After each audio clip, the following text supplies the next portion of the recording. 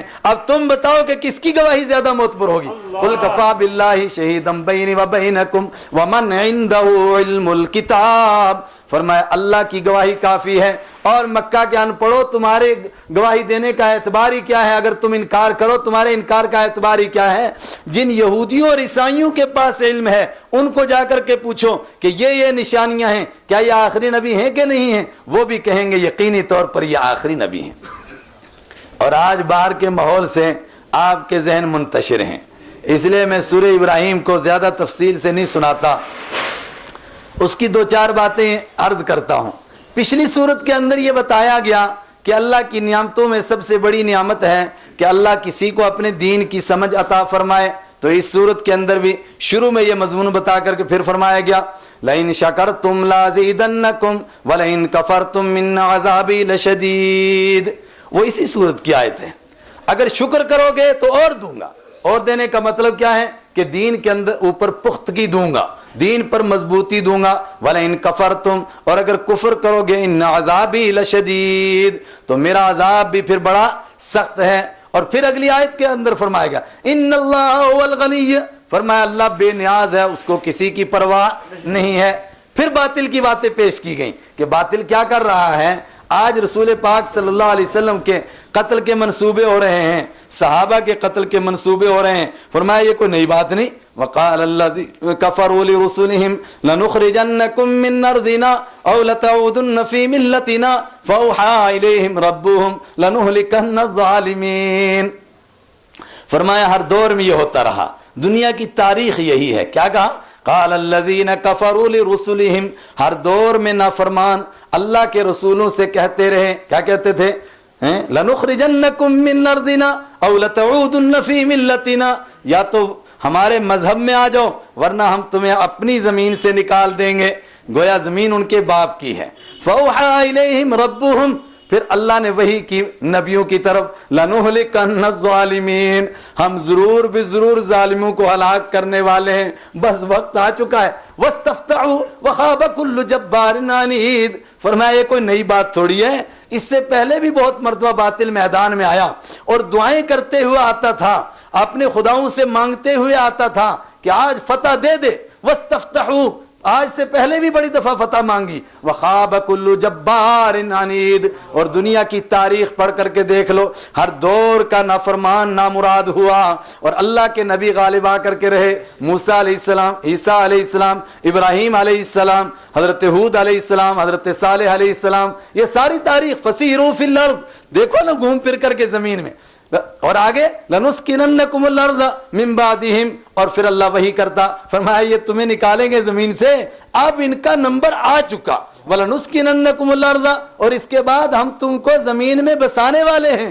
مگر ایک رسولوں سے کہا جا رہا ہے اپنی امت کو بتاؤ ایک بات یاد رکھنا، ذَلِكَ لِمَنْ خَافَ مَقَامِي وَخَافَ وَعِيدِ، یہ بات اس کو نصیب ہوتی ہے جو میری عدالت سے ڈرتا ہے اور جو میرے ڈرانے سے ڈرتا ہے، اور جو میری عدالت سے نہیں ڈرتا ہے اس کے لیے دنیا میں بھی رسوائی کے سوا کوئی چیز نہیں ہے. اوہو وَمِن وَرَائِهِمْ عَذَابٌ غَلِيظٌ يَتَجَرَّعُهُ وَلَا يَكَادُ يُسِيغُهُ وَيَأْتِيهِ الْمَوْتُ مِن كُلِّ مَكَانٍ وَمَا هُوَ بِمَيِّتٍ. فرمایا یہ جو دنیا میں آپ سمجھتے ہو کہ یہیں چھٹی ہو گئی، حق اور باطل کا ٹکر ہوا، حق اور باطل کا ٹکراؤ ہوا، حق اور باطل آپس میں گتھم گتھا ہوئے. وہاں ہے سورہ انبیاء میں، فرمایا میں جان بوجھ کر حق کو باطل سے ٹکراتا ہوں، تھوڑی دیر کے لیے جھوٹ غالب آتا ہے، اس کے بعد فَيَدْمَغُهُ، پھر حق اس کا بھیجا نکالتا ہے، اس کا سر پھوڑ دیتا ہے. فَإِذَا هُوَ زَاهِقٌ، پھر باطل مٹ جاتا ہے ایسے جیسا کہ وہ تھا ہی نہیں کبھی. زَهَقَ الْبَاطِلُ، ایسا باطل چلا گیا جیسا کہ کبھی وہ تھا ہی نہیں. لیکن یہاں پر یہ جو ختم ہو گیا قصہ، اسی کے اوپر بات ختم نہیں ہوئی. من ورائہ، اس کے آگے ایک اور عذاب ہے، عذاب غلیظ. اصل تو آخرت کی عدالت ہے، یہ دنیا تو کرنے کی جگہ ہے, یہ کوئی فیصلے کی جگہ تھوڑی ہے, اصل عدالت وہاں کی ہے, وہاں فیصلہ ہوگا. پھر کیا فیصلہ ہوگا؟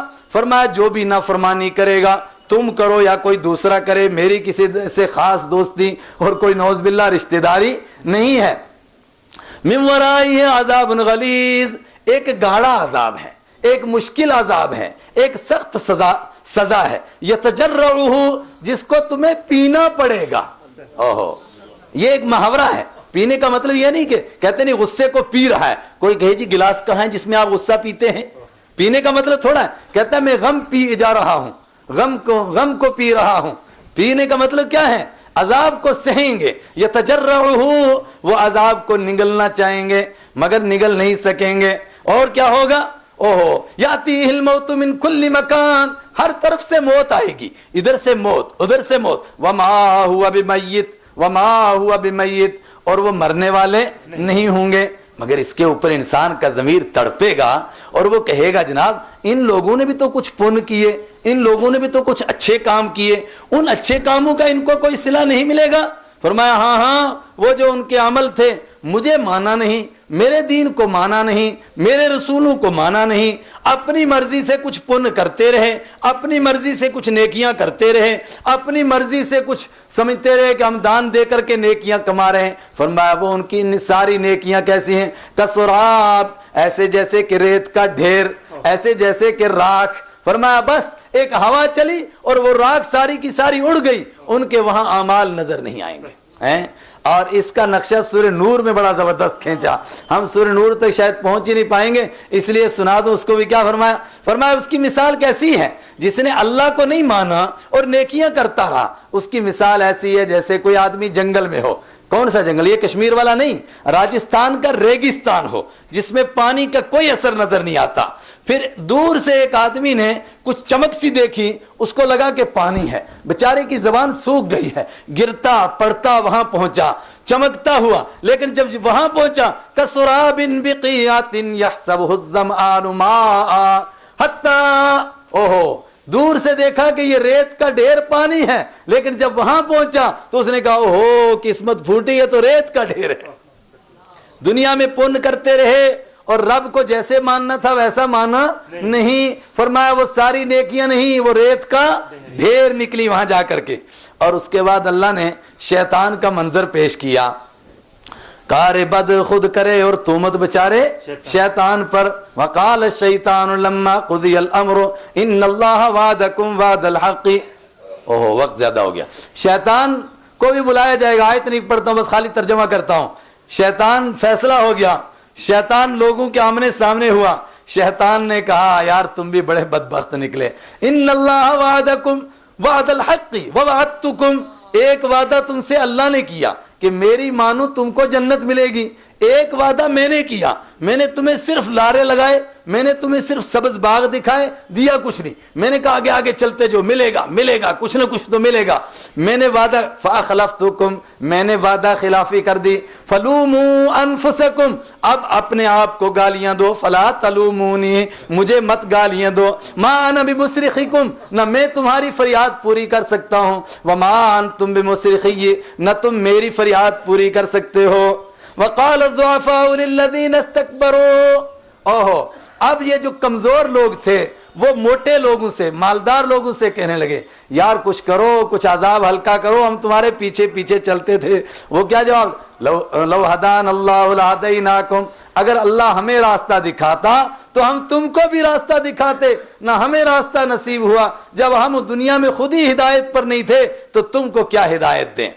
اور بھائی اس صورت میں حضرت ابراہیم علیہ السلام کا بھی قصہ ہے جس کی وجہ سے اس کا نام سورہ ابراہیم ہے. لیکن وقت زیادہ ہو گیا, میں اس کو بھی چھوڑتا ہوں. البتہ آخری رکوع کے تھوڑا سا موٹا سا ایک نہ ترجمہ صاحب کو سنا دیتا ہوں. عجیب بات, چونکہ وہ ایک ذہنوں میں خلجان ہے نا کہ یہ باطل غالب آ کیوں رہا ہے. وَلَا تَحْسَبَنَّ اللَّهَ غَافِلًا عَمَّا يَعْمَلُ الظَّالِمُونَ إِنَّمَا يُؤَخِّرُهُمْ لِيَوْمٍ تَشْخَصُ فِيهِ الْأَبْصَارُ. اللہ اپنے حبیب سے فرماتا ہے میرے پیارے جو کچھ نافرمان کر رہے ہیں آپ کیا سوچتے ہو اللہ کو نہیں پتہ چل رہا ہے؟ فلا تحسبن اللہ غافلا اللہ کو غافل مت سمجھو، اما یعمل الظالمون، جو کچھ ظالم کر رہے ہیں، ظالم ظلم کرتے کرتے کیسا کیسا ظلم کیا، سمیہ کو شہید کر دیا، اور کس بے دردی کے ساتھ شہید کیا، اور اس کے باوجود ابو جہل دندنا رہا ہے، اس کے باوجود مکہ میں گھوم پھر رہا ہے، یہ کیا چکر ہے؟ فرمایا یہ چکر ہے کہ یہ دنیا کرنے کی جگہ ہے، یہ دار العمل ہے، دار الجزاء، انما نؤخرهم لیوم تشخص فیہ الابصار، ان کو تھوڑی سی میں ڈھیل دے رہا ہوں، کب کے لیے؟ اس دن کے لیے جس دن نگاہیں پھٹیں گی تو پھٹی کی پھٹی رہ جائیں گی۔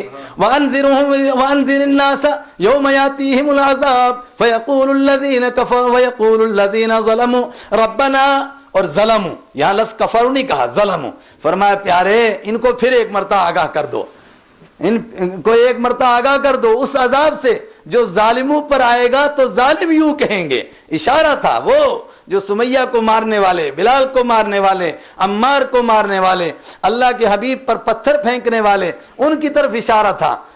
کیا فرمایا؟ فیقول الذین ظلموا ربنا اخرنا نجب دعوتک ونتبع الرسل، اوہو، فرمایا ایک جھٹکا ان کو موت کا لگے گا، پھر ہر ظالم کہے گا ربنا اخرنا، اے اللہ تھوڑی سی مہلت دے، اے اللہ تھوڑی، ہر ظالم دنیا کا کتنا بڑا متکبر، کتنا بڑا ظالم ہو، کتنا بڑا خدا کا نافرمان ہو، کیا کہے گا؟ اخرنا، اے اللہ تھوڑا سا موقع، تھوڑا سا موقع۔